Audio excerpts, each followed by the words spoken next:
All right. Making sure. Okay, you ready for the your questions? Shoot.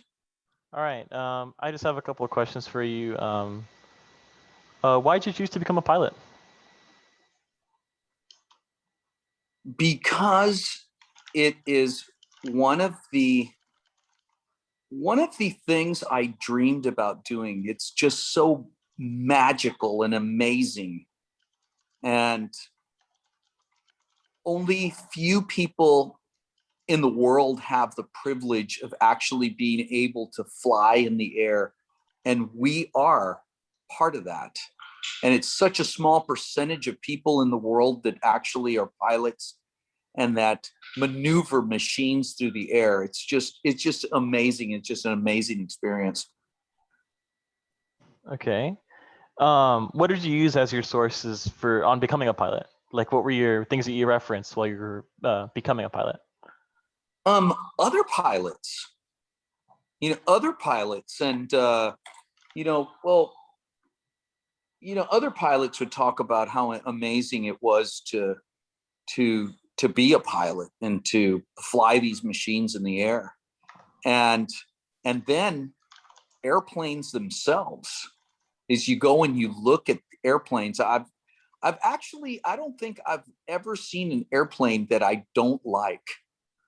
It's Yeah, I get just that feeling too. it is. You go and you see these airplanes, and it's like, wow, that's really cool.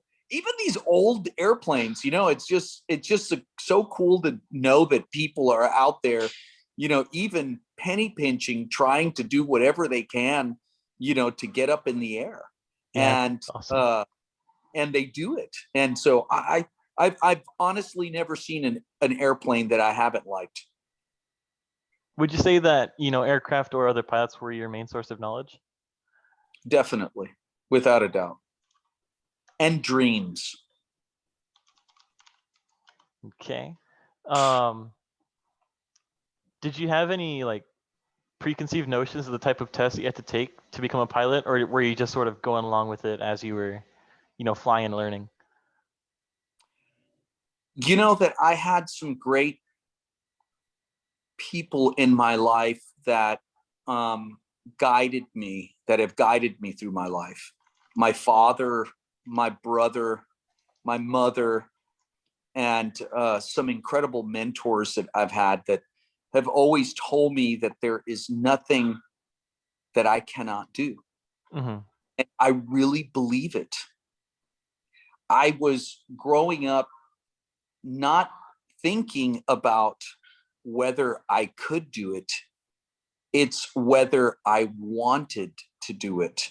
And so when I was in college, I wasn't of the mindset of can I do it? I was of the mindset of do I want to do it? And I think there's a big difference, when somebody convinces you that you can do something and you really believe that you can. So the testing and the examinations, I'll tell you this, I got the highest grade that the where I'd gotten my examination, I'd gotten the highest grade there that they'd had in years, which was a 98. I missed one, and I shouldn't have even missed that one. Dang, that's impressive. On my written exam, on my written private pilot exam, so Dang. that was really cool. And when it comes around, when it comes around to you taking your test, I'm going to tell you exactly how to take that test and score really, really well, on it, uh, and to learn and do it in a really fun way. And because I read my own books, and I I I use my own, I mean, not my own questions, but certain questions, and I'm going to give you that way that you can do very well in it. All right. For the purposes of this interview, what books did you use? Um, I I can show them to you. I've actually got them in the other room. I'm using another one for an instrument, for instruments, but um, here I've got it in the other side of my house. And if hopefully you and your dad and mom will come to my house sometime. And if it takes you 15 minutes to get to the other side of the house, so I'll show them to you and give you them as a reference so you can read them. Okay. And it's a book. It's one book. All right. What were the study habits that you had whenever you were studying for your written and your practical? Well, it's the same study habits that I've always had in my entire life, you know, and it's you've got to learn all the material. And I'm going to tell you this, Freddie, you got to do the same in your life when you go to college or, you know, in high school. You got to learn the materials. That's one thing. And in learning the material, I think there's a 3-step process. It's one, reviewing it. And I mean, first reading it and reviewing it. Second, going back and reviewing it again. And number 3, reviewing it again. It's a 3-step process. It's all read and review, read and review, read and review. Okay. And, and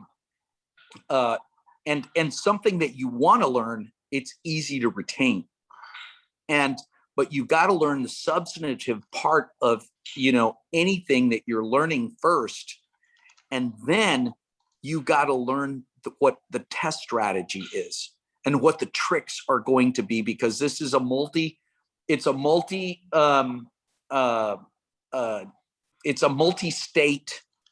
national exam that all pilots are going to take. So they're going to put trick questions in there. So you got to learn, you know, those little tricky words that they use in each of the questions.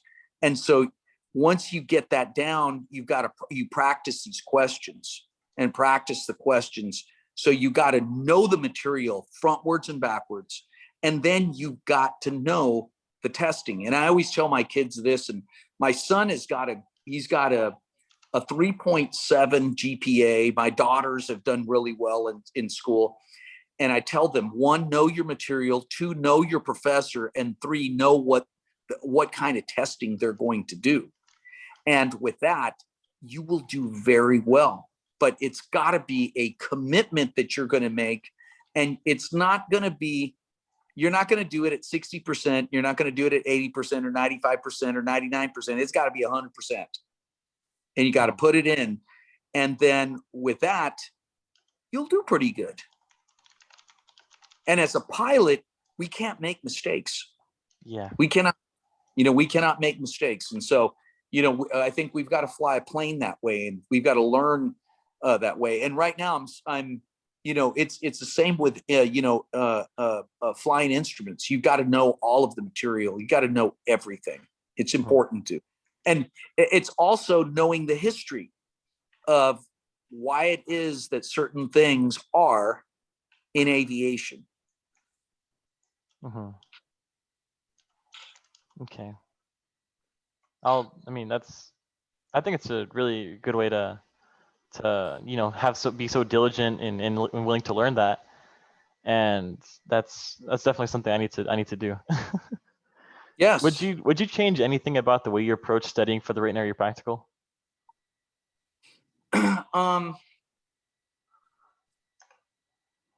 Not really. I mean, I don't think so. I don't think I would, you know. I mean, I got a 98 on it. And the one question I missed, I know why I missed it. That when you take the test, let me tell you what happens is that, you know, you go and they don't let you write on the booklet. And I'm like, I mean, we're spending 200 and something bucks. Why don't you just, you know, let us write in the booklet, you can throw it away, and then you can get another printed out. They don't want to do that. And so you answer your questions on the computer, and they give you your booklet, and they give you this plastic sheet over so you can highlight on the plastic sheet. And there's, you know, it'll ask you about a certain route on a certain radial, you know, and from one point to another point. And what they do is they make the questions so that they're very similar. I mean, the answers, so they're very similar, right? And so when I use that little marks a lot, you know, I answered that question too fast. And because I knew what the answer was, and when I did it, I mean, it was between those two. And what I should have done is erased that little marks a lot thing and gone back and, you know, and done it a little bit more carefully, you know, but oh well. All right. That's still really, really, really impressive. Do you think there's a significant cultural draw to being a pilot? Like the culture of pilots, and do you think there's a draw? Yeah.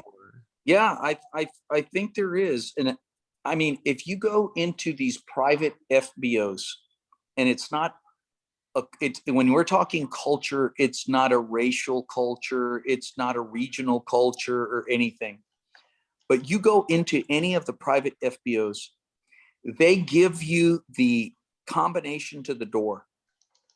They go in there and drinks, food, and everything's in an honor system. Okay. There's a culture.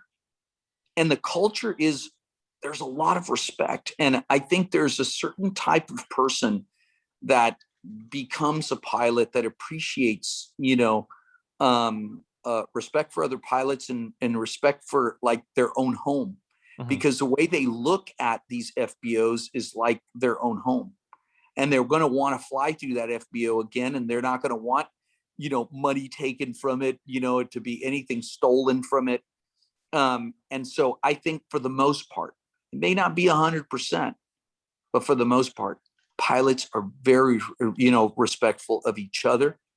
And it is just amazing how they'll do anything to just help you out. I've never asked somebody, I mean, I've never been turned down by somebody when I've asked them if I could look inside of their airplane. You know, it's like, hey, go inside, go sit in the pilot seat, you know? Oh, really? Yes, go inside.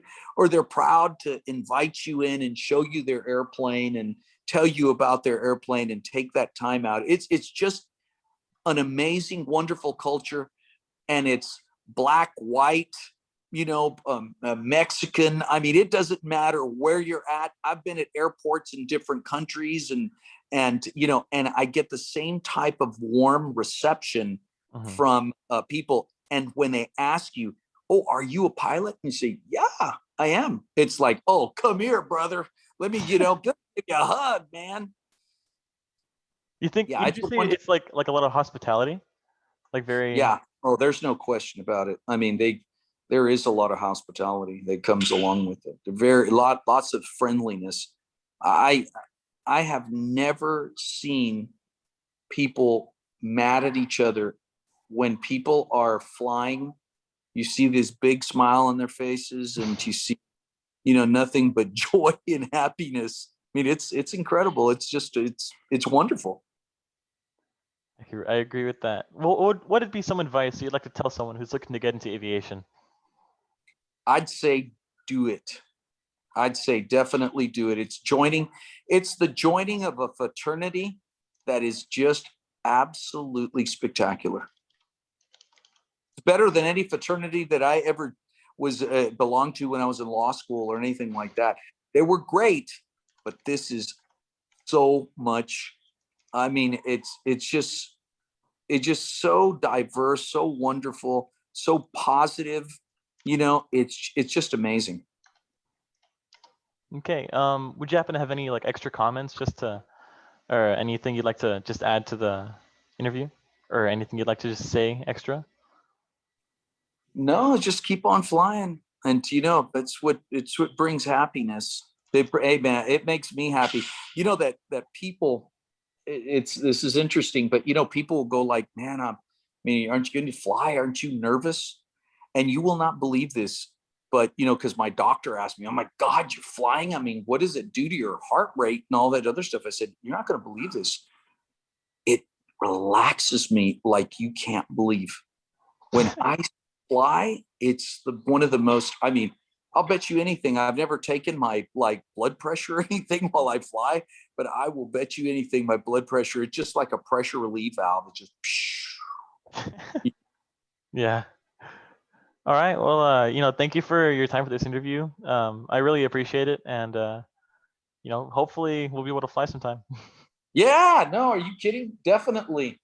Definitely. We were in New Orleans this past weekend. Really? Went to Yeah. New Orleans. Yeah, we took off on Friday